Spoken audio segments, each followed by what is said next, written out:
BA semester 5th Punjabi compulsory. ਲੇਖ 6ਵਾਂ ਮਿੱਤਰਤਾ। ਮਿੱਤਰਤਾ ਨਿਬੰਧ ਦਾ ਸਾਰ ਆਪਣੇ ਸ਼ਬਦਾਂ ਵਿੱਚ ਲਿਖੋ। ਜਾਂ ਮਿੱਤਰਤਾ ਨਿਬੰਧ ਵਿੱਚ ਪ੍ਰੋਫੈਸਰ ਪੂਰਨ ਸਿੰਘ ਨੇ ਜੋ ਵਿਚਾਰ ਪੇਸ਼ ਕੀਤੇ ਹਨ ਉਹਨਾਂ ਨੂੰ ਸੰਖੇਪ ਕਰਕੇ ਲਿਖੋ। ਮਿੱਤਰਤਾ ਨਿਬੰਧ ਪ੍ਰੋਫੈਸਰ ਪੂਰਨ ਸਿੰਘ ਦੀ ਰਚਨਾ ਹੈ। ਇਸ ਵਿੱਚ ਉਸਨੇ ਮਿੱਤਰਤਾ ਬਾਰੇ ਆਪਣੇ ਮੌਲਿਕ ਤੇ ਨਰੋਏ ਵਿਚਾਰ ਪੇਸ਼ ਕੀਤੇ ਹਨ। ਜੀਵਨ ਮਿੱਤਰਤਾ ਹੈ। ਪ੍ਰੋਫੈਸਰ ਪੂਰਨ ਸਿੰਘ ਕਹਿੰਦਾ ਹੈ ਕਿ ਜੀਵਨ ਮਿੱਤਰਤਾ ਹੈ। ਬਿਨਾਂ ਮਿੱਤਰਤਾ ਤੋਂ ਜੀਵਨ ਨਰਕ ਦਾ ਹਨੇਰਾ ਹੈ। ਜਿਨ੍ਹਾਂ ਬੂਟਿਆਂ ਨੂੰ ਅਸੀਂ ਪਾਲਦੇ ਤੇ ਪਾਣੀ ਦਿੰਦੇ ਹਾਂ ਉਹਨਾਂ ਦੀਆਂ ਪੱਤੀਆਂ ਤੇ ਫੁੱਲਾਂ ਦੀ ਸੰਗਤ ਇੱਕ ਅਜੀਬ, ਨਿਰੋਲ, ਸੂਖਮ ਤੇ ਤੀਖਣ ਮਿੱਤਰਤਾ ਦਾ ਭਾਵ ਪੈਦਾ ਕਰਦੀ ਹੈ। ਇੰਝ ਜਾਪਦਾ ਹੈ ਜਿਵੇਂ ਉਹ ਆਪਣੇ ਅੰਦਰ ਦੀ ਸ਼ੁਕਰਗੁਜ਼ਾਰੀ ਦੇ ਰੰਗ ਨਾਲ ਭਰੇ ਨੈਣਾਂ ਨਾਲ ਤੱਕਦੇ ਹਨ। ਇਸ ਕੋਮਲ ਬੇਜ਼ਬਾਨ ਸ਼ੁਕਰਗੁਜ਼ਾਰੀ ਨਾਲ ਭਰੀ ਮਿੱਤਰਤਾ ਦਾ ਮੂਕ ਭਾਵ ਨਿੱਕੇ ਨਿੱਕੇ ਬੱਚਿਆਂ ਦੀ ਪ੍ਰਸੰਨਤਾ ਵਿੱਚ ਦਿਸਦਾ ਹੈ। ਕੰਵਲ ਫੁੱਲ ਤੇ ਸੂਰਜ ਦੀ ਪਤਲੀ ਕਿਰਨ ਦੀ ਕਹਾਣੀ ਕਵੀਆਂ ਦੇ ਦਿਲ ਵਿੱਚ ਫੁੱਟਦੀ ਹੈ। ਧਰਤੀ ਮਾਤਾ ਹੈ ਜੋ ਆਪਣੀ ਛਾਤੀ ਉੱਤੇ ਕਿੰਨੇ ਹੀ ਬੱਚੇ ਪਾਲਦੀ ਹੈ ਤੇ ਦੁਨੀਆ ਵਿੱਚ ਸਭ ਤੋਂ ਵੱਡਾ ਮਿੱਤਰ ਧਰਤੀ ਮਾਤਾ ਦੇ ਰੂਪ ਵਿੱਚ ਹੈ। ਪਤੀ ਪਤਨੀ ਦੀ ਮਿੱਤਰਤਾ। ਪਤੀ ਪਤਨੀ ਦੀ ਮਿੱਤਰਤਾ ਪਹਿਲਾਂ ਕੱਚੀ ਹੁੰਦੀ ਹੈ ਤੇ ਫਲ ਵਾਂਗੂ ਤਾਂ ਹੀ ਪੱਕਦੀ ਹੈ ਜਦੋਂ ਤੀਵੀਂ ਮਾਂ ਬਣ ਜਾਂਦੀ ਹੈ। ਤਦੋਂ ਉਹ ਪੂਜਨਿਕ ਦਿਵਯ ਮੂਰਤੀ ਬਣ ਜਾਂਦੀ ਹੈ। ਪਤੀ ਪਤਨੀ ਦੀ ਮਿੱਤਰਤਾ ਆਮ ਕਰਕੇ ਇੰਨੀ ਅਨੰਤ ਮੁਖੀ ਨਹੀਂ ਹੁੰਦੀ ਜਿੰਨੀ ਪੁੱਤਰ ਦੀ ਮਿੱਤਰਤਾ ਮਾਂ ਵੱਲ ਅਨੰਤ ਮੁਖੀ ਹੁੰਦੀ ਹੈ।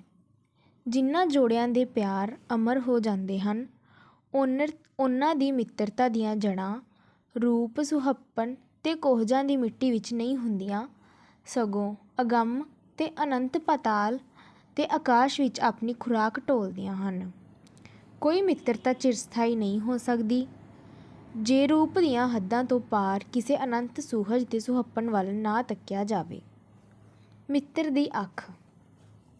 ਮਿੱਤਰ ਦੀ ਅੱਖ ਜ਼ਾਹਰੀ ਅੱਖਾਂ ਨਾਲ ਦਿਸਦੀ ਜਾਂ ਮਨ ਉੱਪਰ ਪਏ ਧੁੱਪ ਛਾਂ ਦੀਆਂ ਪ੍ਰਤੀਤਾਂ ਤੇ ਯਕੀਨਾਂ ਦੀ ਬਣੀ ਅਸਲੀਅਤ ਨੂੰ ਨਹੀਂ ਵੇਖਦੀ, ਸਗੋਂ ਉਸ ਵਿੱਚ ਇੱਕ ਪਾਰਦਰਸ਼ੀ ਸ਼ਕਤੀ ਹੁੰਦੀ ਹੈ ਜਿਹੜੀ ਇਹਨਾਂ ਪਰਦਿਆਂ ਤੇ ਕੱਪੜਿਆਂ ਤੋਂ ਪਾਰ ਕਿਸੇ ਦਿਵਯਤਾ ਦੇ ਰੂਪ ਨੂੰ ਦੇਖਦੀ ਹੈ ਤੇ ਉਸਨੂੰ ਉਸ ਜਿਹਾ ਕੋਈ ਮਿੱਤਰ ਹੋਰ ਨਹੀਂ ਲੱਭਦਾ। ਇਸੇ ਕਰਕੇ ਕਿਹਾ ਜਾਂਦਾ ਹੈ ਕਿ ਲੈਲੀ ਨੂੰ ਮਜਨੂੰ ਦੀ ਅੱਖ ਨਾਲ ਦੇਖੋ।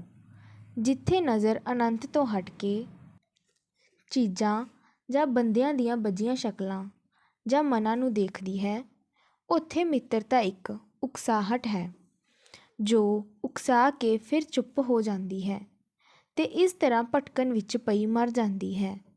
ਪਰ ਜਦੋਂ ਉਸਨੂੰ ਕਿਸੇ ਅਨੰਤ ਝਾਕੇ ਦਾ ਲਿਸ਼ਕਾਰਾ ਵੱਜਦਾ ਹੈ ਤਾਂ ਸੁਰਤੀ ਜਾਗ ਕੇ ਉਸ ਨੁਕਤੇ ਨੂੰ ਪ੍ਰਾਪਤ ਕਰ ਲੈਂਦੀ ਹੈ ਜਿੱਥੇ ਕੋਈ ਰੂਪਵਾਨ ਤੇ ਕੋਹਜਾ ਨਹੀਂ ਰਹਿੰਦਾ ਤੇ ਮਨੁੱਖ ਦੀ ਅੱਖ ਵਿੱਚ ਬੈਠਾ ਨੂਰ ਮਿੱਤਰ ਭਾਵ ਨੂੰ ਪਾਲਦਾ ਹੈ। ਫਿਰ ਉਸ ਲਈ ਕੋਈ ਵੈਰੀ ਨਹੀਂ ਰਹਿੰਦਾ, ਸਾਰੇ ਮਨੁੱਖ ਉਸਦੇ ਮਿੱਤਰ ਹੋ ਜਾਂਦੇ ਹਨ। ਹਵਾਵਾਂ, ਦਰਿਆ ਤੇ ਪਰਬਤ ਉਸਦੇ ਪਿਆਰ ਵਿੱਚ ਲੀਨ ਹੋ ਜਾਂਦੇ ਹਨ। ਕੁਦਰਤ ਮਾਂ ਵਾਂਗ ਝੋਲੀ ਵਿੱਚ ਚੁੱਕ ਕੇ ਮੁੜ ਪਾਲਦੀ ਹੈ। ਤਦ ਪੂਰਨ ਮਿੱਤਰਤਾ ਰੂਹ ਵਿੱਚ ਫਲਦੀ ਫੁੱਲਦੀ ਹੈ। ਸੱਚੀ ਮਿੱਤਰਤਾ।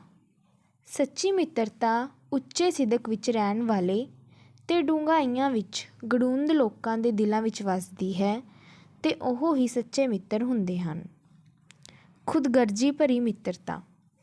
ਖੁਦਗਰਜ਼ੀ ਦੁਨੀਆ ਦੀਆਂ ਆਮ ਦੋਸਤੀਆਂ ਦਾ ਗੁਣ ਹੈ ਕਿਉਂਕਿ ਆਮ ਲੋਕਾਂ ਨੂੰ ਮਾਜ਼ ਦੇ ਰੂਪ ਕਰੂਪ ਬੁੱਤਾਂ ਅਤੇ ਆਪਣੀਆਂ ਲੋੜਾਂ ਤੇ ਖੁਦਗਰਜ਼ੀ ਦੀਆਂ ਜ਼ਰੂਰਤਾਂ ਤੇ ਸੰਕਲਪਾਂ ਦੀਆਂ ਪੂਰਤੀਆਂ ਤੋਂ ਪਰੇ ਕੁਝ ਨਹੀਂ ਦਿਸਦਾ। ਗਊ ਦਾ ਆਪਣੇ ਵੱਛੇ ਨੂੰ ਚੱਟਣਾ ਅਪੂਰਨ ਮਿੱਤਰਤਾ ਦਾ ਅਮਲ ਹੈਵਾਨੀ ਦੁਨੀਆ ਵਿੱਚ ਹੈ ਜੋ ਚਿਰਸਥਾਈ ਨਹੀਂ ਹੁੰਦਾ। ਜ਼ਾਲਮ ਜਰਵਾਣੇ ਜਿਹੜੇ ਲੋਕਾਂ ਨੂੰ ਦੁੱਖ ਦੇ ਕੇ ਮਾਰਦੇ ਹਨ ਆਪਣੇ ਬੱਚਿਆਂ ਲਈ ਦਇਆ ਰੱਖਦੇ ਹਨ। ਅਜਿਹੇ ਲੋਕ ਜਿਨ੍ਹਾਂ ਦੇ ਪਿਆਰ ਦੀਆਂ ਜੜ੍ਹਾਂ ਅਗੰਮ, ਅਥਾਹ, ਅਕਹਿ ਆਨੰਦ ਦੀ ਜ਼ਮੀਨ ਵਿੱਚ ਨਹੀਂ ਹੁੰਦੀਆਂ, ਉਹ ਹੈਵਾਨ ਹੁੰਦੇ ਹਨ। ਉਹਨਾਂ ਦੀ ਮਿੱਤਰਤਾ ਦੀ ਨੀਂਹ ਸਦਾ ਖੁਦਗਰਜ਼ੀ ਉੱਪਰ ਆਧਾਰਿਤ ਹੁੰਦੀ ਹੈ। ਅਜਿਹੀ ਮਿੱਤਰਤਾ ਖੁਦਗਰਜ਼ੀ ਪੂਰੀ ਨਾ ਹੋਣ ਦੀ ਸੂਰਤ ਵੈਰ ਵਿੱਚ ਬਦਲ ਜਾਂਦੀ ਹੈ। ਗੁਨਾਹਗਾਰਾਂ ਦੀ ਖੁਦਗਰਜ਼ੀ ਵਾਲੀ ਮਿੱਤਰਤਾ ਅਤੇ ਮਨ ਤੇ ਸਰੀਰ ਦੇ ਕਰਮਾਂ ਤੇ ਹੱਦਾਂ ਵਾਲੀ ਦ੍ਰਿਸ਼ਟੀ ਉੱਪਰ ਉਸਰੀ ਮਿੱਤਰਤਾ ਕੂੜ ਹੈ। ਔਗੁਣਾਂ ਨੂੰ ਪਿਆਰਨਾ। ਸੱਚਾ ਮਿੱਤਰ ਇਸ ਤਰ੍ਹਾਂ ਦਾ ਹੋਣਾ ਚਾਹੀਦਾ ਹੈ ਜਿਹੜਾ ਸਾਡੇ ਪੁੰਨ ਪਾਪ ਦਾ ਖਿਆਲ ਹੀ ਨਾ ਕਰੇ, ਜਾਂ ਉਹ ਕੋਈ ਸਾਡੇ ਨਾਲੋਂ ਵੀ ਉੱਚੀ ਦਿਵਯ ਲੋਕਾਂ ਦੀ ਦੁਨੀਆ ਵਿੱਚੋਂ ਸਾਡੇ ਪੁੰਨ ਪਾਪ ਤੋਂ ਉੱਚਾ ਮਹਿਰਾਂ ਵਾਲਾ ਸਾਈਂ ਹੋਵੇ। ਉੱਚ ਜੀਵਨ ਦੇ ਲੋਕ ਸਾਡੀ ਗੁਨਾਹਗਾਰਾਂ ਦੀ ਮਿੱਤਰਤਾ ਕਰਨ ਦੀ ਅਰਦਾਸ ਨੂੰ ਸੁਣਦੇ ਹਨ ਅਤੇ ਉਹ ਸਾਨੂੰ ਸਿਵਾਏ ਪਿਆਰ ਦੇਣ ਦੇ, ਬਖਸ਼ੀਸ਼ ਕਰਨ ਤੋਂ ਕੋਈ ਹੋਰ ਪ੍ਰਸ਼ਨ ਸਾਡੇ ਉੱਤੇ ਨਹੀਂ ਕਰਦੇ ਅਤੇ ਉਹਨਾਂ ਦੀ ਅਮਰ ਮਿੱਤਰਤਾ ਅਤੇ ਬਖਸ਼ੀਸ਼ ਨਾਲ ਅਸੀਂ ਮਿੱਤਰਤਾ ਦੀ ਆਲੀਸ਼ਾਨ ਪੂਰਨਤਾ ਨੂੰ ਅਨੁਭਵ ਕਰਦੇ ਹਾਂ। ਮਿੱਤਰਤਾ ਦੇ ਸਾਧਨ। ਮਿੱਤਰਤਾ ਦੇ ਸਾਧਨ ਕੁਝ ਨਹੀਂ। ਸੱਚੇ ਮਿੱਤਰ ਆਮ ਬੰਦਿਆਂ ਵਿੱਚੋਂ ਹੀ ਮਿਲਦੇ ਹਨ। ਮਿੱਤਰਤਾ ਉਪਦੇਸ਼ ਦੇਣ ਨਾਲ ਜਾਂ ਯਤਨਾਂ ਨਾਲ ਪੈਦਾ ਨਹੀਂ ਹੁੰਦੀ। ਕਿਸੇ ਕਿਤਾਬ ਨੂੰ ਪੜ੍ਹ ਕੇ ਅਤੇ ਅਕਲ ਨੂੰ ਉਸਦੇ ਅਨੁਸਾਰ ਢਾਲ ਕੇ ਜੀਵਨ ਦੇ ਮਸਲੇ ਹੱਲ ਨਹੀਂ ਹੁੰਦੇ। ਅਕਲ ਨਾਲ ਇਹ ਜਾਣ ਲੈਣ ਦਾ ਕਿ ਸਾਰੇ ਬੰਦੇ ਨੂਰ ਦੇ ਬਣੇ ਹੋਣ ਕਰਕੇ ਕੋਈ ਭਲਾ ਜਾਂ ਬੁਰਾ ਨਹੀਂ, ਕੋਈ ਲਾਭ ਨਹੀਂ, ਜਦੋਂ ਤੱਕ ਸੁਰਤੀ ਸਹਿਜ ਸੁਭਾਅ ਉਸ ਵਿਚਾਰ ਅਨੁਸਾਰ ਜਿੰਦੀ ਥਿੰਦੀ ਨਹੀਂ, ਜਦੋਂ ਤੱਕ ਅੱਖ ਵਿੱਚ ਕੋਈ ਜਲ ਥਲ ਵਿੱਚ ਵਸਦਾ ਸੋਨਾ ਨਹੀਂ ਬੈਠਾ, ਇਹ ਹਾਲਤ ਸਹਿਜ ਨਹੀਂ ਹੁੰਦੀ। ਇਸ ਕਰਕੇ ਮਿੱਤਰਤਾ ਉੱਪਰ ਖਿਆਲ ਲਿਖਣੇ ਜਾਂ ਪੜ੍ਹਨੇ ਕਿਸੇ ਕੰਮ ਨਹੀਂ, ਹੋਰ ਸਾਧਨ ਵੀ ਕਿਸੇ ਕੰਮ ਨਹੀਂ। ਜੇਕਰ ਇੱਕ ਮਿੱਤਰ ਦੇ ਦੁੱਖ ਨੂੰ ਦੇਖ ਕੇ ਅਸੀਂ ਦੁਖੀ ਨਹੀਂ ਹੁੰਦੇ, ਜਿੱਥੇ ਅਕਲੀ ਨੁਕਤਾਚੀਨੀ ਦੀਆਂ ਹੱਦਾਂ ਅਤੇ ਲਕੀਰੀ ਖਿੱਚੋਤਾਣੀ ਹੈ, ਉੱਥੇ ਮਿੱਤਰਤਾ ਦੀ ਸਹਿਜ ਸਾਦਗੀ ਕਦੀ ਨਿਵਾਸ ਨਹੀਂ ਕਰ ਸਕਦੀ। ਮਾਂ ਅਤੇ ਪਤਨੀ ਦਾ ਪਿਆਰ। ਮਿੱਤਰ ਵੀ ਕੁਦਰਤ ਮਾਂ ਦੇ ਦਿਲ ਵਿੱਚ ਛੁਪੀ ਸ਼ਾਨ ਦਾ ਅਮਲ ਹੈ। ਜਦੋਂ ਤੱਕ ਅਸੀਂ ਪਸ਼ੂ ਪੁਣੇ ਤੋਂ ਬਹੁਤ ਉੱਪਰ ਨਹੀਂ ਉੱਠ ਜਾਂਦੇ, ਤਦੋਂ ਤੱਕ ਅਸੀਂ ਮਿੱਤਰ ਕਿਸੇ ਦੇ ਨਹੀਂ ਹੋ ਸਕਦੇ ਅਤੇ ਨਾ ਹੀ ਸਾਡਾ ਕੋਈ ਮਿੱਤਰ ਹੋ ਸਕਦਾ ਹੈ। ਖੁਦਗਰਜ਼ੀ ਨਾਲ ਭਰੇ ਆਲੇ ਦੁਆਲੇ ਵਿੱਚ ਜੇ ਕੋਈ ਦਿਲੀ ਮਿੱਤਰਤਾ ਦੀ ਗੱਲ ਕਰਦਾ ਹੈ ਤਾਂ ਉਹ ਧੰਨ ਹੈ। ਅੱਗੇ ਲੇਖਕ ਕਹਿੰਦਾ ਹੁੰਦਾ ਸੀ ਕਿ ਪਤਨੀ ਮਾਂ ਨਾਲੋਂ ਜ਼ਿਆਦਾ ਤੀਬਰ ਪਿਆਰ ਵਿੱਚ ਹੁੰਦੀ ਹੈ, ਪਰ ਉਸਨੇ ਅਨੁਭਵ ਦੇ ਆਧਾਰ 'ਤੇ ਦੇਖਿਆ ਹੈ ਕਿ ਮਾਂ ਦੇ ਦਿਲ ਦਾ ਪਿਆਰ ਕੁਦਰਤ ਦੀ ਦਇਆ ਵਿੱਚ ਰੰਗਿਆ ਹੋਇਆ ਹੈ। ਪਤਨੀ ਕਿਸੇ ਕਿਸੇ ਵੇਲੇ ਤੀਬਰ ਪਿਆਰ ਵਿੱਚ ਜ਼ਰੂਰ ਹੁੰਦੀ ਹੈ, ਪਰ ਬਹੁਤਾ ਕਰਕੇ ਉਸਦਾ ਪਿਆਰ ਕਾਮ, ਕ੍ਰੋਧ, ਲੋਭ, ਮੋਹ ਦੇ ਆਸਰੇ ਆਮ ਪਿਆਰ ਹੈ। ਸੱਚਾ ਮਜ਼ਹਬ। ਮਿੱਤਰਤਾ ਇੱਕ ਸੱਚਾ ਮਜ਼ਹਬ ਹੈ। ਇਹ ਸਰੀਰ ਅਤੇ ਮਨ ਤੋਂ ਉੱਪਰ ਦਾ ਕੋਈ ਰੂਹਾਨੀ ਅਨੁਭਵ ਹੈ। ਇਹ ਕੁਦਰਤ ਦਾ ਆਪਣਾ ਕ੍ਰਿਸ਼ਮਾ ਹੈ। ਇਹ ਕਾਦਰ ਦਾ ਦੱਸਿਆ ਕੋਈ ਆਪਣੇ ਦਿਲ ਦਾ ਸਹਿਜ ਸੁਭਾਅ ਹੈ। ਬੰਦੇ ਦਾ ਇਖਲਾਕ ਵਿਅਰਥ ਹੈ ਜੇ ਉਹ ਆਪਾ ਵਾਰ ਕੇ ਸਭ ਕਿਸੇ ਦਾ ਮਿੱਤਰ ਹੋ ਕੇ ਨਾ ਜੀਵੇ। ਮਿੱਤਰਤਾ ਨਿਬੰਧ ਦਾ ਵਿਸ਼ਾ ਵਸਤੂ, ਮੂਲ ਭਾਵ ਅਤੇ ਜੀਵਨ ਵਿੱਚ ਇਸ ਦੀ ਮਹਾਨਤਾ ਬਿਆਨ ਕਰੋ। ਮਿੱਤਰਤਾ ਨਿਬੰਧ ਪ੍ਰੋਫੈਸਰ ਪੂਰਨ ਸਿੰਘ ਦੀ ਰਚਨਾ ਹੈ। ਇਸ ਵਿੱਚ ਲੇਖਕ ਨੇ ਸੱਚੀ ਮਿੱਤਰਤਾ ਬਾਰੇ ਮੌਲਿਕ ਵਿਚਾਰ ਪੇਸ਼ ਕੀਤੇ ਹਨ ਜੋ ਕਿ ਮੌਲਿਕ ਅਤੇ ਦਾਰਸ਼ਿਕ ਹਨ। ਪ੍ਰੋਫੈਸਰ ਪੂਰਨ ਸਿੰਘ ਅਨੁਸਾਰ ਮਿੱਤਰਤਾ ਇੱਕ ਅਨੋਖਾ ਅਨੁਭਵ ਹੈ। ਇਸ ਤੋਂ ਬਿਨਾਂ ਜੀਵਨ ਨਰਕ ਦਾ ਹਨੇਰਾ ਹੈ। ਜਿਨ੍ਹਾਂ ਬੂਟਿਆਂ ਨੂੰ ਅਸੀਂ ਪਾਲਦੇ ਅਤੇ ਪਾਣੀ ਦਿੰਦੇ ਹਾਂ, ਉਹਨਾਂ ਦੀਆਂ ਪੱਤੀਆਂ ਅਤੇ ਫੁੱਲਾਂ ਦੀ ਸੰਗਤ ਇੱਕ ਅਜੀਬ, ਨਿਰੋਲ, ਸੂਖਮ ਅਤੇ ਤਿੱਖਣ ਮਿੱਤਰਤਾ ਦਾ ਭਾਵ ਪੈਦਾ ਕਰਦੀ ਹੈ, ਜਿਸ ਦਾ ਅਨੁਭਵ ਨਿੱਕੇ ਨਿੱਕੇ ਬੱਚਿਆਂ ਦੀ ਪ੍ਰਸੰਨਤਾ ਵਿੱਚ ਦਿਸਦਾ ਹੈ। ਦੁਨੀਆ ਵਿੱਚ ਸਭ ਤੋਂ ਵੱਡਾ ਮਿੱਤਰ ਧਰਤੀ ਮਾਤਾ ਦੇ ਰੂਪ ਵਿੱਚ ਹੈ, ਜੋ ਆਪਣੀ ਛਾਤੀ ਉੱਤੇ ਅਣਗਿਣਤ ਬੱਚੇ ਪਾਲਦੀ ਹੈ। ਪਤੀ ਪਤਨੀ ਦੀ ਮਿੱਤਰਤਾ ਉਦੋਂ ਪੱਕਦੀ ਹੈ ਜਦੋਂ ਤੀਵੀਂ ਮਾਂ ਬਣ ਜਾਂਦੀ ਹੈ। ਇਸ ਸਮੇਂ ਉਹ ਇੱਕ ਪੂਜਨੀਕ ਮੂਰਤੀ ਬਣ ਜਾਂਦੀ ਹੈ। ਪਤਨੀ ਦੀ ਮਿੱਤਰਤਾ ਆਮ ਕਰਕੇ ਇੰਨੀ ਅਨੰਤ ਮੁਖੀ ਨਹੀਂ ਹੁੰਦੀ ਜਿੰਨੀ ਪੁੱਤਰ ਦੀ ਮਿੱਤਰਤਾ ਮਾਂ ਵੱਲ ਅਨੰਤਮੁਖੀ ਹੁੰਦੀ ਹੈ। ਜਿਨ੍ਹਾਂ ਜੋੜੀਆਂ ਦੇ ਪਿਆਰ ਅਮਰ ਹੋ ਜਾਂਦੇ ਹਨ, ਉਹਨਾਂ ਦੀ ਮਿੱਤਰਤਾ ਦੀਆਂ ਜੜ੍ਹਾਂ ਰੂਪ, ਸੁਹੱਪਣ ਤੇ ਕੋਹਜਾਂ ਦੀ ਮਿੱਟੀ ਵਿੱਚ ਨਹੀਂ ਹੁੰਦੀਆਂ, ਸਗੋਂ ਅਗੰਮ, ਅਨੰਤ, ਪਾਤਾਲ ਤੇ ਆਕਾਸ਼ ਵਿੱਚ ਆਪਣੀ ਖੁਰਾਕ ਟੋਲਦੀਆਂ ਹਨ। ਕੋਈ ਮਿੱਤਰਤਾ ਚਿਰ ਸਥਾਈ ਨਹੀਂ ਹੋ ਸਕਦੀ ਜੇ ਰੂਪ ਦੀਆਂ ਹੱਦਾਂ ਤੋਂ ਪਾਰ ਕਿਸੇ ਅਨੰਤ, ਸੁਹਜ ਤੇ ਸੁਹੱਪਣ ਵੱਲ ਨਾ ਤੱਕਿਆ ਜਾਵੇ। ਮਿੱਤਰ ਦੀ ਅੱਖ ਮਨ ਉੱਪਰ ਪਏ ਧੁੱਪ ਛਾਂ ਦੀਆਂ ਪ੍ਰਤੀਤਾਂ ਤੇ ਯਕੀਨਾਂ ਦੀ ਬਣੀ ਅਸਲੀਅਤ ਨੂੰ ਨਹੀਂ ਵੇਖਦੀ, ਸਗੋਂ ਉਸ ਵਿੱਚ ਇੱਕ ਪਾਰਦਰਸ਼ੀ ਸ਼ਕਤੀ ਹੁੰਦੀ ਹੈ, ਜਿਹੜੀ ਇਹਨਾਂ ਪਰਦਿਆਂ ਤੇ ਕੱਪੜਿਆਂ ਤੋਂ ਪਾਰ ਕਿਸੇ ਦਿਵਯਤਾ ਦੇ ਰੂਪ ਨੂੰ ਦੇਖਦੀ ਹੈ ਤੇ ਉਸ ਨੂੰ ਉਸ ਜਿਹਾ ਕੋਈ ਮਿੱਤਰ ਹੋਰ ਨਹੀਂ ਲੱਗਦਾ।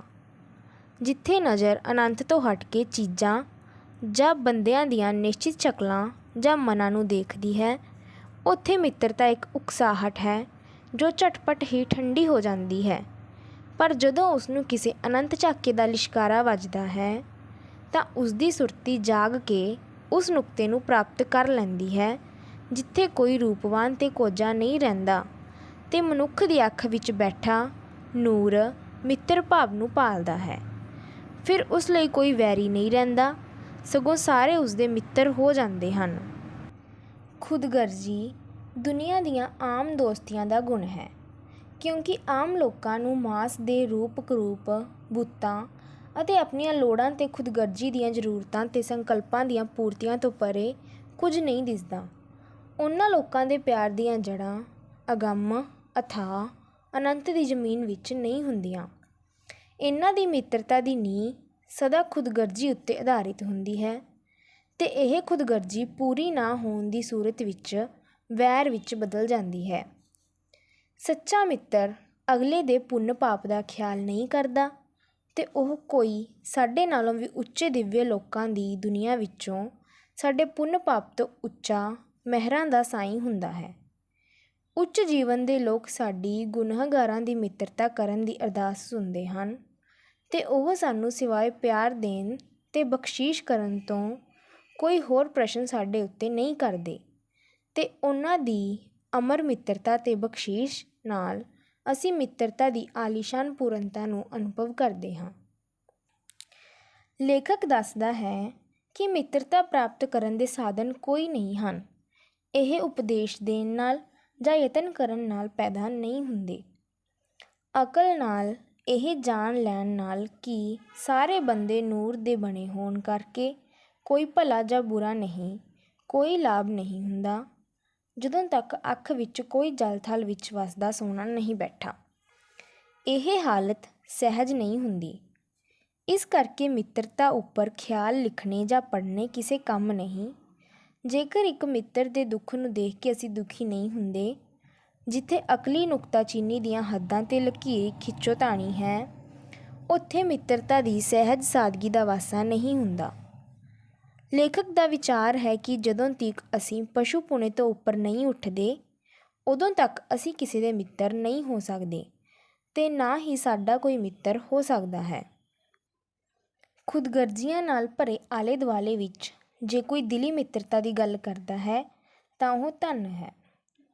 ਜੇਕਰ ਲੇਖਕ ਅਨੁਭਵ ਕਰਦਾ ਹੈ ਕਿ ਮਾਂ ਦਾ ਪਿਆਰ ਪਤਨੀ ਦੇ ਪਿਆਰ ਨਾਲੋਂ ਉੱਚਾ ਹੁੰਦਾ ਹੈ। ਲੇਖਕ ਅਨੁਸਾਰ ਮਿੱਤਰਤਾ ਇੱਕ ਸੱਚਾ ਮਜ਼ਹਬ ਹੈ। ਇਹ ਸਰੀਰ ਤੇ ਮਨ ਤੋਂ ਉੱਪਰ ਕੋਈ ਰੂਹਾਨੀ ਅਨੁਭਵ ਹੈ। ਬੰਦੇ ਦਾ ਇਖਲਾਕ ਵਿਅਰਥ ਹੈ। ਉਹ ਆਪਾ ਵਾਰ ਕੇ ਤੇ ਸਭ ਕਿਸੇ ਦਾ ਮਿੱਤਰ ਨਾ ਹੋ ਕੇ ਜੀਵੇ। ਇਸ ਪ੍ਰਕਾਰ ਲੇਖਕ ਨੇ ਮਿੱਤਰਤਾ ਬਾਰੇ ਨਰੋਏ ਤੇ ਮੌਲਿਕ ਵਿਚਾਰ ਪੇਸ਼ ਕੀਤੇ ਹਨ। ਉਸਦੇ ਨਿਬੰਧ ਦਾ ਵਿਸ਼ਾ ਦਾਰਸ਼ਨਿਕ ਤੇ ਉਪਦੇਸ਼ਾਤਮਕ ਸੁਰ ਵਾਲਾ ਹੈ। ਇਸ ਨਿਬੰਧ ਦਾ ਮੂਲ ਭਾਵ ਇਹੋ ਹੈ ਕਿ ਮਿੱਤਰਤਾ ਇੱਕ ਅਨੋਖਾ ਅਨੁਭਵ ਹੈ। ਦੁਨੀਆ ਵਿੱਚ ਸਭ ਤੋਂ ਵੱਡੀ ਮਿੱਤਰ ਧਰਤੀ ਮਾਤਾ ਹੈ। ਮਿੱਤਰ ਦੀ ਅੱਖ ਅਗਲੇ ਵਿੱਚ ਦਿਵਯਤਾ ਦੇ ਰੂਪ ਨੂੰ ਦੇਖਦੀ ਹੈ। ਇਹ ਖੁਦਗਰਜ਼ੀ ਰਹਿਤ ਹੁੰਦੀ ਹੈ ਅਤੇ ਇੱਕ ਸੱਚਾ ਮਜ਼ਹਬ ਹੈ। ਇਹ ਸਰੀਰ ਤੇ ਮਨ ਤੋਂ ਉੱਪਰ ਕੋਈ ਰੂਹਾਨੀ ਅਨੁਭਵ ਹੈ। ਪ੍ਰੋਫੈਸਰ ਪੂਰਨ ਸਿੰਘ ਫੁੱਲਾਂ ਨੂੰ ਬੱਚਿਆਂ ਨਾਲ ਕਿਸ ਤਰ੍ਹਾਂ ਤੁਲਨਾ ਦਿੰਦਾ ਹੈ। ਪ੍ਰੋਫੈਸਰ ਪੂਰਨ ਸਿੰਘ ਅਨੁਸਾਰ ਦੁਨੀਆ ਵਿੱਚ ਸਭ ਤੋਂ ਸੋਹਣੀ ਚੀਜ਼ ਫੁੱਲ ਵਰਗਾ ਬੱਚਾ ਹੈ। ਬੱਚਿਆਂ ਦੇ ਹਸੂੰ ਹਸੂੰ ਕਰਦੇ ਚਿਹਰੇ ਫੁੱਲਾਂ ਤੇ ਮੋਹਾਂ ਤੋਂ ਕਿਸੇ ਤਰ੍ਹਾਂ ਵੀ ਘੱਟ ਨਹੀਂ।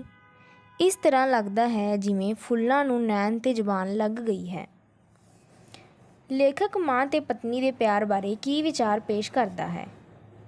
ਲੇਖਕ ਦਾ ਪਹਿਲਾ ਵਿਚਾਰ ਸੀ ਕਿ ਪਤਨੀ ਦਾ ਪਿਆਰ ਮਾਂ ਨਾਲੋਂ ਬਹੁਤਾ ਤੀਬਰ ਹੁੰਦਾ ਹੈ, ਪਰ ਅਨੁਭਵ ਦੇ ਆਧਾਰ 'ਤੇ ਉਸ ਨੂੰ ਇਹ ਮਾਂ ਦਾ ਪਿਆਰ ਕੁਦਰਤ ਦੀ ਦਇਆ ਵਿੱਚ ਰੰਗਿਆ ਮਹਿਸੂਸ ਹੋਇਆ, ਪਰ ਪਤਨੀ ਦਾ ਬਹੁਤਾ ਕਰਕੇ ਕਾਮ, ਕ੍ਰੋਧ, ਮੋਹ ਉੱਤੇ ਆਧਾਰਿਤ। ਲੇਖ 7ਵਾਂ ਭੇਡ ਚਾਲ। ਲਾਲ ਸਿੰਘ ਕਮਲਾ ਅਕਾਲੀ ਦੇ ਨਿਬੰਧ ਭੇਡ ਚਾਲ ਦਾ ਸਾਰ ਆਪਣੇ ਸ਼ਬਦਾਂ ਵਿੱਚ ਲਿਖੋ। ਭੇਡ ਚਾਲ ਨਿਬੰਧ ਲਾਲ ਸਿੰਘ ਕਮਲਾ ਅਕਾਲੀ ਦੀ ਰਚਨਾ ਹੈ। ਇਸ ਵਿੱਚ ਲੇਖਕ ਨੇ ਇਹ ਵਿਚਾਰ ਪੇਸ਼ ਕੀਤਾ ਹੈ ਕਿ ਬਿਨਾਂ ਸੋਚੇ ਸਮਝੇ ਪੱਛਮੀ ਰਿਵਾਜ਼ਾਂ ਨੂੰ ਅਪਣਾਉਣਾ ਚੰਗੀ ਗੱਲ ਨਹੀਂ। ਇਸ ਭੇਡ ਚਾਲ ਪ੍ਰਤੀ ਤਿਰਸਕਾਰ ਇਸ ਨਿਬੰਧ ਦਾ ਮੁੱਖ ਵਿਸ਼ਾ ਹੈ। ਭੇਡ ਚਾਲ। ਆਪਣੀ ਗੱਲ ਸ਼ੁਰੂ ਕਰਨ ਤੋਂ ਪਹਿਲਾਂ ਲੇਖਕ ਨੇ ਇਹ ਦੱਸਣ ਦੀ ਕੋਸ਼ਿਸ਼ ਕੀਤੀ ਹੈ ਕਿ ਭੇਡ ਚਾਲ ਤੋਂ ਕੀ ਭਾਵ ਹੈ। ਉਹ ਭੇਡਾਂ ਦੇ ਸੁਭਾਅ ਦੀ ਮਿਸਾਲ ਦੇ ਕੇ ਸਪਸ਼ਟ ਕਰਦਾ ਹੈ ਕਿ ਭੇਡ ਚਾਲ ਦਾ ਮਤਲਬ ਹੈ ਬਿਨਾਂ ਸੋਚੇ ਸਮਝੇ ਕਿਸੇ ਦੀ ਨਕਲ ਕਰਨਾ। ਇਹ ਰੁਚੀ ਭੇਡਾਂ ਵਿੱਚ ਹੁੰਦੀ ਹੈ। ਭੇਡਾਂ ਇੱਜੜ ਦੇ ਰੂਪ ਵਿੱਚ ਇਕੱਠੀਆਂ ਤੁਰਦੀਆਂ ਹਨ। ਇੱਕ ਭੇਡ ਬਾਕੀ ਦੇ ਪਿੱਛੇ ਪਿੱਛੇ ਹੋਰ ਭੇਡਾਂ ਹੋ ਤੁਰਦੀਆਂ ਹਨ। ਜਿੱਧਰ ਅਗਲੀ ਭੇਡ ਜਾਵੇ ਉੱਧਰ ਹੀ ਬਾਕੀ ਤੁਰ ਪੈਂਦੀਆਂ ਹਨ। ਇਹ ਵੀ ਕਿਹਾ ਜਾਂਦਾ ਹੈ ਕਿ ਜੇ ਭੇਡ ਉੱਤੇ ਇੱਕ ਛਿੱਤਰ ਰੱਖ ਦਿੱਤਾ ਜਾਵੇ ਤਾਂ ਉਹ ਉੱਥੇ ਦੀ ਉੱਥੇ ਲੰਮੀ ਪਈ ਰਹਿੰਦੀ ਹੈ।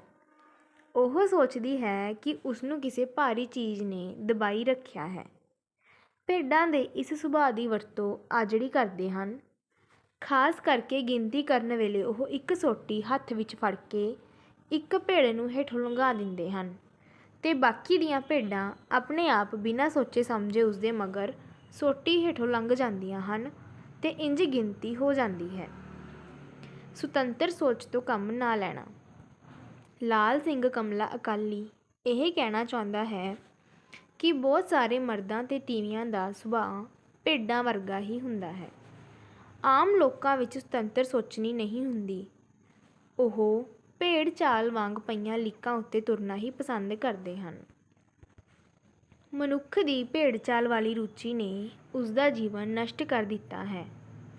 ਲੇਖ ਵਿੱਚ ਮਿਸਾਲਾਂ ਦੇ ਕੇ ਸਿੱਧ ਕੀਤਾ ਗਿਆ ਹੈ ਕਿ ਭੇਡ ਚਾਲ ਮਨੁੱਖੀ ਜੀਵਨ ਲਈ ਹਾਨੀਕਾਰਕ ਹੈ ਤੇ ਇਸ ਲਈ ਮਨੁੱਖ ਨੂੰ ਸੁਤੰਤਰ ਸੋਚ ਸਮਝ ਤੋਂ ਕੰਮ ਲੈਣਾ ਚਾਹੀਦਾ ਹੈ। ਫੈਸ਼ਨ ਦਾ ਪਰਦਾ। ਦੂਜਿਆਂ ਦੇ ਜੀਵਨ ਦੀ ਰੀਸ ਕਰਨਾ ਵੀ ਇੱਕ ਭੇਡ ਚਾਲ ਹੈ, ਪਰ ਇਸ ਗੱਲ ਨੂੰ ਫੈਸ਼ਨ ਕਹਿ ਕੇ ਵਡਿਆਇਆ ਜਾਂਦਾ ਹੈ। ਲੇਖਕ ਅਨੁਸਾਰ ਫੈਸ਼ਨ ਇੱਕ ਅਜਿਹਾ ਸ਼ਬਦ ਹੈ ਜਿਸ ਦੇ ਪਰਦੇ ਹੇਠ ਅਨੇਕ ਮੂਰਖਤਾਈਆਂ ਤੇ ਅਨੇਕ ਨਿਰਕਾਰਨ ਕਰਨੀਆਂ ਲੁਕਾਈਆਂ ਜਾਂਦੀਆਂ ਹਨ। ਇਸਤਰੀਆਂ ਵਿੱਚ ਭੇਡ ਚਾਲ। ਇਸਤਰੀਆਂ ਦੇ ਸੁਹੱਪਣ ਤੇ ਫੈਸ਼ਨ ਦੀ ਭੇਡ ਚਾਲ ਵੇਖੋ। 50 ਕੁ ਸਾਲ ਪਹਿਲਾਂ ਯੂਰਪ ਵਿੱਚ ਇਸਤਰੀ ਦਾ ਸੁਹੱਪਣ ਪਤਲੇ ਲੱਕ ਵਿੱਚ ਸਮਝਿਆ ਜਾਂਦਾ ਸੀ ਤੇ ਮੁਟਿਆਰਾਂ ਆਪਣੇ ਲੱਕ ਨੂੰ ਕੱਸ ਕੇ ਇੰਨਾ ਤੰਗ ਕਰ ਦਿੰਦੀਆਂ ਸਨ ਕਿ ਲੱਕ ਆਦਮੀ ਦੇ ਪੰਜੇ ਵਿੱਚ ਆ ਸਕੇ। ਚੀਨ ਵਿੱਚ ਛੋਟਾ ਪੈਰ ਇਸਤਰੀ ਦਾ ਸੁਹੱਪਣ ਸਮਝਿਆ ਜਾਂਦਾ ਸੀ ਤੇ ਇਸ ਮੰਤਵ ਲਈ ਤੀਵੀਆਂ ਨੂੰ ਲੋਹੇ ਦੀ ਜੁੱਤੀ ਪੁਆਈ ਜਾਂਦੀ ਸੀ। ਪੈਰਿਸ ਵਿੱਚ ਇਸਤਰੀ ਦੇ ਪੈਰ ਨੂੰ ਨੋਕਦਾਰ ਬਣਾਉਣ ਲਈ ਉਸਦੇ ਪੈਰ ਦੀ ਚੀਚੀ ਕੱਟ ਦਿੱਤੀ ਜਾਂਦੀ ਸੀ। ਕਦੇ ਕਿਸੇ ਨਾ ਸੋਚਿਆ ਕਿ ਇਸਤਰੀ ਦਾ ਅਸਲੀ ਸੁਹੱਪਣ ਕਿਸ ਗੱਲ ਵਿੱਚ ਹੈ। ਪੰਜਾਬੀ ਖਾਣ ਪੀਣ ਵਿੱਚ ਤਬਦੀਲੀ। ਪੰਜਾਬੀ ਵੀ ਫੈਸ਼ਨ ਦੀ ਮਾਰ ਦਾ ਸ਼ਿਕਾਰ ਹੋਏ ਹਨ। ਖਾਸ ਕਰਕੇ ਅੰਗਰੇਜ਼ੀ ਰਾਜ ਵਿੱਚ ਇੱਥੇ ਫੈਸ਼ਨਾਂ ਦਾ ਹੜ੍ਹ ਆ ਗਿਆ।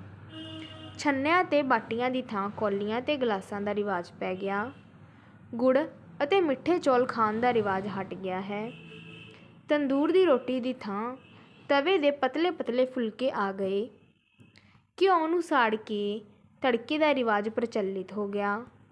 ਦੁੱਧ, ਲੱਸੀ, ਮੱਖਣ ਦੀ ਥਾਂ ਚਾਹ, ਸ਼ਰਾਬ ਤੇ ਮਾਸ ਨੇ ਲੈ ਲਈ। ਲੇਖਕ ਕਹਿੰਦਾ ਹੈ ਕਿ ਪੁਰਾਤਨ ਪੰਜਾਬੀ ਖਾਣਾ ਤੇ ਖਾਣ ਢੰਗ ਪੰਜਾਬੀਆਂ ਦੀ ਸਿਹਤ ਲਈ ਲਾਭਦਾਇਕ ਸੀ ਅਤੇ ਪੰਜਾਬ ਦੇ ਪੌਣ ਪਾਣੀ ਅਨੁਸਾਰ ਸੀ। ਪੰਜਾਬੀ ਲੋਕ ਸਾਦਾ, ਖੁੱਲ੍ਹਾ ਤੇ ਰੱਜ ਕੇ ਖਾਂਦੇ ਸਨ। ਇਸ ਲਈ ਬਾਟੀਆਂ ਤੇ ਛੰਨਿਆਂ ਦੀ ਵਰਤੋਂ ਹੁੰਦੀ ਸੀ। ਤੰਦੂਰ ਦੀ ਰੋਟੀ ਵੱਡੀਆਂ ਭੁੱਖਾਂ, ਤਕੜੇ ਸਰੀਰਾਂ ਤੇ ਸਾਦਾ ਜੀਵਨ ਦੀ ਨਿਸ਼ਾਨੀ ਸੀ। ਪਰ ਤਵੇ ਦੀ ਰੋਟੀ ਤਾਂ ਸੜੇ ਆਟੇ ਤੋਂ ਸਿਵਾ ਕੁਝ ਵੀ ਨਹੀਂ ਰਹਿ ਜਾਂਦੀ। ਗੁੜ ਜਾਂ ਮਿੱਠਾ ਖਾਣਾ ਕਾਮੇ ਸਰੀਰਾਂ ਲਈ ਫਾਇਦੇਮੰਦ ਹੁੰਦਾ ਸੀ। ਇਸੇ ਲਈ ਪੰਜਾਬ ਵਿੱਚ ਚੌਲਾਂ ਨਾਲ ਬੁਰਾਖੰਡ ਵਿੱਚ ਘਿਓ ਪਾ ਕੇ ਖਾਧਾ ਜਾਂਦਾ ਸੀ। ਗੁੜ ਖਾਣ ਦਾ ਰਿਵਾਜ ਵੀ ਸੀ, ਪਰ ਪੱਛਮੀ ਸੱਭਿਅਤਾ ਦੇ ਪ੍ਰਭਾਵ ਨਾਲ ਗੁੜ ਖਾਣ ਵਾਲੇ ਨੂੰ ਮਾੜਾ ਸਮਝਿਆ ਜਾਂਦਾ ਹੈ। ਗੰਨੇ ਚੁੱਪਣ ਦੀ ਥਾਂ ਗੰਦੀਆਂ ਆਗੀ ਗਨੇਰੀਆਂ ਦਾ ਫੈਸ਼ਨ ਚੱਲ ਪਿਆ ਹੈ। ਅੰਗਰੇਜ਼ਾਂ ਦਾ ਦੇਸ਼ ਠੰਡਾ ਹੈ, ਉੱਥੇ ਚਾਹ, ਸ਼ਰਾਬ ਤੇ ਮਾਸ ਜ਼ਰੂਰੀ ਲੋੜਾਂ ਹਨ। ਪੰਜਾਬ ਦਾ ਪੌਣ ਪਾਣੀ ਇਹਨਾਂ ਚੀਜ਼ਾਂ ਲਈ ਅਨੁਕੂਲ ਨਹੀਂ ਹੈ। ਪਰ ਫੈਸ਼ਨ ਦੀ ਰੋਹ ਵਿੱਚ ਲੋਕ, ਖਾਸ ਕਰਕੇ ਫੌਜੀ ਅਫਸਰ, ਇਹਨਾਂ ਚੀਜ਼ਾਂ ਨੂੰ ਖਾਣਾ ਪੀਣਾ ਹੀ ਵਡਿਆਈ ਸਮਝਦੇ ਹਨ। ਸੱਚ ਅਤੇ ਸਫਾਈ। ਲਾਲ ਸਿੰਘ ਕਮਲਾ ਅਕਾਲੀ ਇਹ ਵੀ ਕਹਿੰਦਾ ਹੈ ਕਿ ਅਜੋਕੇ ਜੀਵਨ ਵਿੱਚ ਉੱਪਰ ਦੀ ਝਲਕ ਤੇ ਵਿਖਾਵੇ ਦਾ ਬੋਲਬਾਲਾ ਵਧ ਰਿਹਾ ਹੈ, ਜਿਸ ਨਾਲ ਸੁੱਚ ਅਤੇ ਸਫਾਈ ਦਾ ਨਾਂ ਨਿਸ਼ਾਨ ਮਿਟਦਾ ਜਾ ਰਿਹਾ ਹੈ। ਪੰਜਾਬ ਵਿੱਚ ਇਹ ਰੁਚੀ ਵੀ ਪੱਛਮ ਤੋਂ ਆਈ ਹੈ। ਅੰਗਰੇਜ਼ ਸਾਲ ਵਿੱਚ ਭਾਵੇਂ ਇੱਕ ਵਾਰ ਵੀ ਇਸ਼ਨਾਨ ਨਾ ਕਰਨ, ਪਰ ਮੂੰਹ ਦੀ ਪੋਚਾ ਪਾਚੀ ਰੋਜ਼ ਕਰਦੇ ਹਨ। ਇਹੀ ਕਾਰਨ ਹੈ ਕਿ ਉਹਨਾਂ ਨੂੰ ਕਈ ਚਮੜੀ ਰੋਗ ਲੱਗ ਜਾਂਦੇ ਹਨ ਤੇ ਉਹਨਾਂ ਦੀ ਪੋਚਾ ਪਾਚੀ ਦੀ ਨਕਲ ਕਰਕੇ ਅਸੀਂ ਵੀ ਅਜਿਹੇ ਰੋਗਾਂ ਨੂੰ ਸਹੇੜ ਰਹੇ ਹਾਂ। ਰੋਜ਼ ਸਾਫ਼ ਹੋਣ ਵਾਲੀਆਂ ਟੋਪੀਆਂ ਦੀ ਥਾਂ ਤੇਲ ਨਾਲ ਮੈਲੇ ਰਹਿਣ ਵਾਲੇ ਅੰਗਰੇਜ਼ੀ ਟੋਪਾਂ ਦਾ ਫੈਸ਼ਨ ਵੱਧ ਗਿਆ। ਹੋਟਲਾਂ ਵਿਚਲੀ ਇਸ ਉੱਪਰਲੀ ਪੋਚਾ ਪਾਚੀ ਦੀ ਲੇਖਕ ਨੇ ਖੁੱਲ੍ਹ ਕੇ ਭੰਡੀ ਕੀਤੀ ਹੈ। ਹੋਟਲਾਂ ਵਿੱਚ ਗੰਦੇ ਕੱਪੜਿਆਂ ਨਾਲ ਪਲੇਟਾਂ ਸਾਫ਼ ਕੀਤੀਆਂ ਜਾਂਦੀਆਂ ਹਨ। ਕਈ ਦਿਨ ਦੀਆਂ ਬੇਹੀਆਂ ਚੀਜ਼ਾਂ ਸਵਾਰ ਕੇ ਖਵਾਈਆਂ ਜਾਂਦੀਆਂ ਹਨ। ਇਹ ਸਭ ਕੁਝ ਸਿਹਤ ਲਈ ਹਾਨੀਕਾਰਕ ਹੈ। ਵੱਡਾ ਦੁਖਾਂਤ। ਕਮਲਾ ਅਕਾਲੀ ਨੇ ਇਸ ਗੱਲ ਉੱਤੇ ਅਫਸੋਸ ਪ੍ਰਗਟ ਕੀਤਾ ਹੈ ਕਿ ਅਸੀਂ ਆਪਣੇ ਕਲਚਰ ਨੂੰ ਭੁੱਲ ਕੇ ਪਰਾਏ ਕਲਚਰ ਨੂੰ ਅਪਣਾ ਰਹੇ ਹਾਂ। ਫੈਸ਼ਨ ਵਿੱਚ ਹੀ ਅਸੀਂ ਸਵੱਛ ਕਦਰਾਂ ਕੀਮਤਾਂ ਦੀ ਕੁਰਬਾਨੀ ਕਰਕੇ ਗੰਦਗੀ ਸਹੇੜ ਰਹੇ ਹਾਂ। ਇਸ ਨਾਲੋਂ ਵੱਡਾ ਦੁਖਾਂਤ ਹੋਰ ਕੀ ਹੋ ਸਕਦਾ ਹੈ। ਭੇਡ ਚਾਲ ਨਿਬੰਧ ਵਿੱਚ ਲਾਲ ਸਿੰਘ ਕਮਲਾ ਅਕਾਲੀ ਨੇ ਕੀ ਵਿਚਾਰ ਪੇਸ਼ ਕੀਤੇ ਹਨ, ਆਪਣੇ ਸ਼ਬਦਾਂ ਵਿੱਚ ਬਿਆਨ ਕਰੋ। ਭੇਡ ਚਾਲ ਨਿਬੰਧ ਲਾਲ ਸਿੰਘ ਕਮਲਾ ਅਕਾਲੀ ਦੀ ਰਚਨਾ ਹੈ। ਇਸ ਦਾ ਵਿਸ਼ਾ ਦੇਸੀ ਰਿਵਾਜ਼ਾਂ ਨੂੰ ਛੱਡ ਕੇ ਯੂਰਪੀ ਰਿਵਾਜ਼ਾਂ ਨੂੰ ਅਪਣਾਉਣ ਦੀ ਭੇਡ ਚਾਲ ਦੀ ਰੁਚੀ ਦਾ ਖੰਡਨ ਹੈ। ਲੇਖਕ ਦੱਸਦਾ ਹੈ ਕਿ ਦੁੱਖ ਇਸ ਗੱਲ ਦਾ ਹੈ ਕਿ ਬਹੁਤੇ ਲੋਕ ਭੇਡ ਚਾਲ ਹੀ ਚੱਲਦੇ ਹਨ। ਬਿਨਾਂ ਸੋਚੇ ਸਮਝੇ ਉਹ ਦੂਜਿਆਂ ਦੀ ਨਕਲ ਕਰਦੇ ਹਨ। ਭੇਡ ਚਾਲ ਨੂੰ ਫੈਸ਼ਨ ਦਾ ਨਾਂ ਦੇ ਕੇ ਵਡਿਆਈਆਂ 'ਤੇ ਅਪਣਾਇਆ ਜਾਂਦਾ ਹੈ। ਲੇਖਕ ਨੇ ਪੰਜਾਬੀ ਜੀਵਨ ਵਿੱਚੋਂ ਮਿਸਾਲਾਂ ਦੇ ਕੇ ਸਿੱਧ ਕੀਤਾ ਹੈ ਕਿ ਕਿਵੇਂ ਫੈਸ਼ਨ ਜਾਂ ਭੇਡ ਚਾਲ ਨੇ ਪੰਜਾਬੀ ਜੀਵਨ ਦੀ ਅਯੋਗਤਾ, ਸਵੱਛਤਾ ਤੇ ਸੁੱਚ ਨੂੰ ਖਤਮ ਕਰ ਦਿੱਤਾ ਹੈ। ਲੇਖਕ ਕਹਿਣਾ ਚਾਹੁੰਦਾ ਹੈ ਕਿ ਬਹੁਤੇ ਮਰਦਾਂ ਤੇ ਤੀਵੀਆਂ ਦਾ ਸੁਭਾਅ ਭੇਡਾਂ ਵਰਗਾ ਹੁੰਦਾ ਹੈ। ਆਮ ਲੋਕਾਂ ਵਿੱਚ ਸੁਤੰਤਰ ਸੋਚਣੀ ਨਹੀਂ ਹੁੰਦੀ। ਉਹ ਭੇਡ ਚਾਲ ਵਾਂਗ ਦੂਜਿਆਂ ਦੀ ਨਕਲ ਕਰਨਾ ਹੀ ਪਸੰਦ ਕਰਦੇ ਹਨ। ਮਨੁੱਖ ਦੀ ਭੇਡ ਚਾਲ ਵਾਲੀ ਰੁਚੀ ਨੇ ਉਸਦਾ ਜੀਵਨ ਨਸ਼ਟ ਕਰ ਦਿੱਤਾ ਹੈ। ਲੇਖ ਵਿੱਚ ਮਿਸਾਲਾਂ ਦੇ ਕੇ ਸਿੱਧ ਕੀਤਾ ਗਿਆ ਹੈ ਕਿ ਭੇਡ ਚਾਲ ਮਨੁੱਖੀ ਜੀਵਨ ਲਈ ਹਾਨੀਕਾਰਕ ਹੈ ਤੇ ਇਸ ਲਈ ਮਨੁੱਖ ਨੂੰ ਸੁਤੰਤਰ ਸੋਚ ਸਮਝ ਤੋਂ ਕੰਮ ਲੈਣਾ ਚਾਹੀਦਾ ਹੈ। ਲੇਖਕ ਸਪਸ਼ਟ ਕਰਦਾ ਹੈ ਕਿ ਦੂਜਿਆਂ ਦੇ ਜੀਵਨ ਦੀ ਰੀਸ ਕਰਨਾ ਵੀ ਇੱਕ ਭੇਡ ਚਾਲ ਹੈ, ਪਰ ਇਸ ਗੱਲ ਨੂੰ ਫੈਸ਼ਨ ਕਹਿ ਕੇ ਵਡਿਆਇਆ ਜਾਂਦਾ ਹੈ।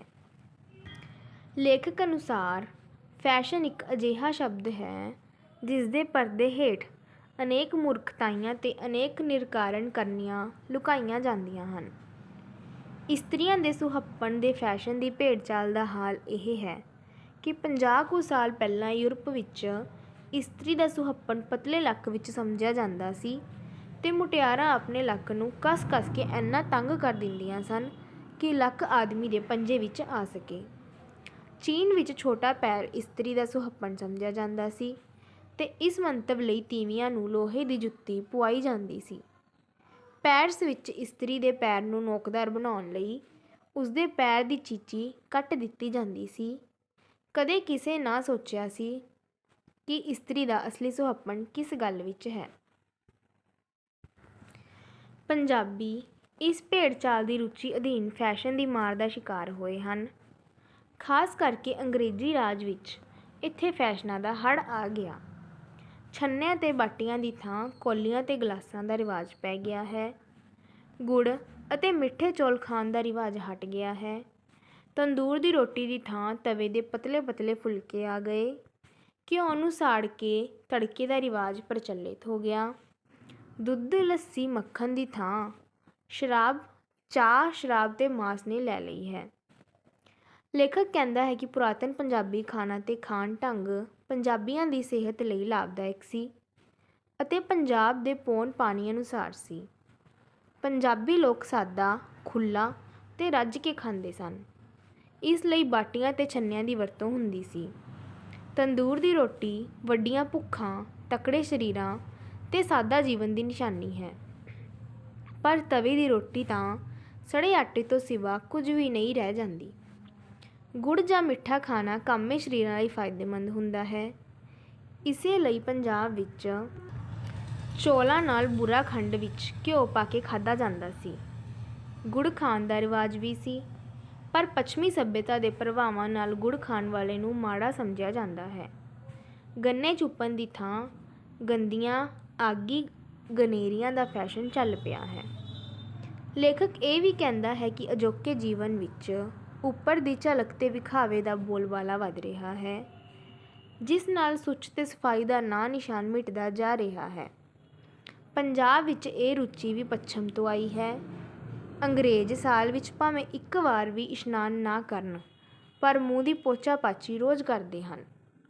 ਇਹੀ ਕਾਰਨ ਹੈ ਕਿ ਉਹਨਾਂ ਨੂੰ ਕਈ ਭਿਆਨਕ ਰੋਗ ਲੱਗ ਜਾਂਦੇ ਹਨ ਤੇ ਉਹਨਾਂ ਦੀ ਪੋਚਾ ਪਾਚੀ ਦੀ ਨਕਲ ਕਰਕੇ ਅਸੀਂ ਵੀ ਖਤਰਨਾਕ ਰੋਗਾਂ ਨੂੰ ਸਹੇੜ ਰਹੇ ਹਾਂ। ਰੋਜ਼ ਸਾਫ਼ ਹੋਣ ਵਾਲੀਆਂ ਟੋਪੀਆਂ ਦੀ ਥਾਂ ਤੇਲ ਨਾਲ ਮੈਲੇ ਰਹਿਣ ਵਾਲੇ ਅੰਗਰੇਜ਼ੀ ਟੋਪਾਂ ਦਾ ਫੈਸ਼ਨ ਵੱਧ ਗਿਆ ਹੈ। ਹੋਟਲਾਂ ਵਿਚਲੀ ਇਸ ਉੱਪਰਲੀ ਪੋਚਾ ਪਾਚੀ ਦੀ ਲੇਖਕ ਨੇ ਖੁੱਲ੍ਹ ਕੇ ਭੰਡੀ ਕੀਤੀ ਹੈ। ਹੋਟਲਾਂ ਵਿੱਚ ਗੰਦੇ ਕੱਪੜਿਆਂ ਨਾਲ ਪਲੇਟਾਂ ਸਾਫ਼ ਕੀਤੀਆਂ ਜਾਂਦੀਆਂ ਹਨ। ਕਈ ਦਿਨ ਦੀਆਂ ਬੇਹੀਆਂ ਚੀਜ਼ਾਂ ਬਣਾ ਸਵਾਰ ਕੇ ਖਵਾਈਆਂ ਜਾਂਦੀਆਂ ਹਨ। ਇਹ ਸਭ ਕੁਝ ਸਿਹਤ ਲਈ ਹਾਨੀਕਾਰਕ ਹੈ। ਲੇਖਕ ਨੇ ਇਸ ਗੱਲ ਉੱਤੇ ਅਫਸੋਸ ਪ੍ਰਗਟ ਕੀਤਾ ਹੈ ਕਿ ਅਸੀਂ ਆਪਣੇ ਕਲਚਰ ਨੂੰ ਭੁੱਲ ਕੇ ਪਰਾਏ ਕਲਚਰ ਨੂੰ ਅਪਣਾ ਰਹੇ ਹਾਂ। ਫੈਸ਼ਨ ਵਿੱਚ ਹੀ ਅਸੀਂ ਸਵੱਛ ਕਦਰਾਂ ਕੀਮਤਾਂ ਦੀ ਕੁਰਬਾਨੀ ਕਰਕੇ ਗੰਦਗੀ ਸਹੇੜ ਰਹੇ ਹਾਂ। ਇਸ ਨਾਲੋਂ ਵੱਡਾ ਦੁਖਾਂਤ ਹੋਰ ਕੀ ਹੋ ਸਕਦਾ ਹੈ। ਵਿਸ਼ੇ ਪੱਖੋਂ ਇਸ ਲੇਖ ਦੀ ਇਹ ਵਿਸ਼ੇਸ਼ਤਾ ਹੈ ਕਿ ਇਹ ਪਾਠਕਾਂ ਨੂੰ ਆਪਣੇ ਮਨਾਂ ਵਿੱਚ ਸੁਤੰਤਰ ਸੋਚ ਦੀ ਰੁਚੀ ਪੈਦਾ ਕਰਕੇ ਸਿਹਤਮੰਦ ਜੀਵਨ ਜਿਉਣ ਦੀ ਪ੍ਰੇਰਨਾ ਪੈਦਾ ਕਰਦਾ ਹੈ। ਇਸ ਨਿਬੰਧ ਦਾ ਮੂਲ ਭਾਵ ਇਹੋ ਹੈ ਕਿ ਬੰਦੇ ਨੂੰ ਭੇਡ ਚਾਲ ਦੇ ਪਿੱਛੇ ਨਹੀਂ ਲੱਗਣਾ ਚਾਹੀਦਾ, ਸਗੋਂ ਆਪਣੀ ਸੋਚ ਨੂੰ ਸੁਤੰਤਰ ਰੱਖਣਾ ਚਾਹੀਦਾ ਹੈ। ਇਸ ਵਿਹਾਰ ਨਾਲ ਹੀ ਸਿਹਤਮੰਦ ਤੇ ਆਨੰਦ ਭਰਪੂਰ ਜੀਵਨ ਜੀਵਿਆ ਜਾ ਸਕਦਾ ਹੈ। ਭੇਡਾਂ ਦੀ ਆਦਤ ਕਿਹੋ ਜਿਹੀ ਹੁੰਦੀ ਹੈ। ਭੇਡਾਂ ਬਿਨਾਂ ਸੋਚੇ ਸਮਝੇ ਇੱਕ ਦੂਜੀ ਦੇ ਮਗਰ ਲੱਗਦੀਆਂ ਹਨ। ਜੇਕਰ ਸਾਰੀਆਂ ਭੇਡਾਂ ਨੂੰ ਕਿਸੇ ਪਾਸੇ ਤੋਰਨਾ ਹੋਵੇ ਤਾਂ ਇੱਕ ਨੂੰ ਉਸ ਪਾਸੇ ਤੋਰ ਦਿਓ, ਬਾਕੀ ਸਭ ਉਸਦੇ ਮਗਰ ਉਸੇ ਤਰ੍ਹਾਂ ਹੀ ਤੁਰ ਪੈਣਗੀਆਂ। ਲੇਖਕ ਇਸਤਰੀਆਂ ਵਿੱਚ ਭੇਡ ਚਾਲ ਦੀ ਰੁਚੀ ਬਾਰੇ ਕੀ ਦੱਸਦਾ ਹੈ। ਲੇਖਕ ਅਨੁਸਾਰ ਇਸਤਰੀਆਂ ਵਿੱਚ ਫੈਸ਼ਨ ਦੀ ਭੇਡ ਚਾਲ ਹੁੰਦੀ ਹੈ। ਇਸੇ ਰੁਚੀ ਕਰਕੇ ਹੀ ਯੂਰਪ ਵਿੱਚ ਇਸਤਰੀਆਂ ਵਿੱਚ ਲੱਕ ਨੂੰ ਘੁੱਟ ਕੇ ਪਤਲਾ ਕਰਨ, ਚੀਨ ਵਿੱਚ ਪੈਰ ਨੂੰ ਛੋਟਾ ਰੱਖਣ ਲਈ ਲੋਹੇ ਦੀ ਜੁੱਤੀ ਪਾਉਣ ਤੇ ਪੈਰਿਸ ਵਿੱਚ ਪੈਰਾਂ ਨੂੰ ਨੋਕਦਾਰ ਬਣਾਉਣ ਲਈ ਚੀਚੀ ਕਟਵਾਉਣ ਦਾ ਫੈਸ਼ਨ ਚੱਲਿਆ। ਲੇਖਕ ਅਨੁਸਾਰ ਭੇਡ ਚਾਲ ਦੀ ਰੁਚੀ ਦੇ ਕੀ ਨੁਕਸਾਨ ਹੋ ਰਹੇ ਹਨ। ਲੇਖਕ ਅਨੁਸਾਰ ਅਸੀਂ ਭੇਡ ਚਾਲ ਦੀ ਰੁਚੀ ਦੇ ਸ਼ਿਕਾਰ ਹੋ ਕੇ ਫੈਸ਼ਨ ਵਿੱਚ ਹੀ ਆਪਣੀਆਂ ਰਸੂਚੀਆਂ ਕਦਰਾਂ ਕੀਮਤਾਂ ਨੂੰ ਕੁਰਬਾਨ ਕਰਕੇ ਗੰਦਗੀ ਸਹੇੜ ਰਹੇ ਹਾਂ ਤੇ ਇਸ ਨਾਲ ਆਪਣਾ ਵੱਡਾ ਨੁਕਸਾਨ ਕਰ ਰਹੇ ਹਾਂ।